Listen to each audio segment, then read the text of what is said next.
The next movement we're going to be going over is the overhead press. And really the four things that we want to focus on are the grip, the lats, the abs, and the glutes for this movement. So thumbs length away from the smooth part of the bar for your grip. You want to pull yourself towards the bar to make sure you're even. I like to take a split stance to get the bar off the ground.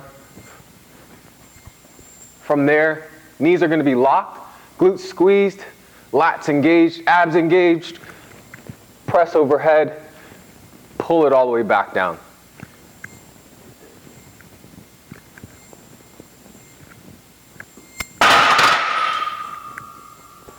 So what I mean by lats and abs, pulling down is going to activate the lats. Keeping your rib cage down is going to activate your abs. And then you're still looking for a little bit of extension from that T-spine to get the bar overhead.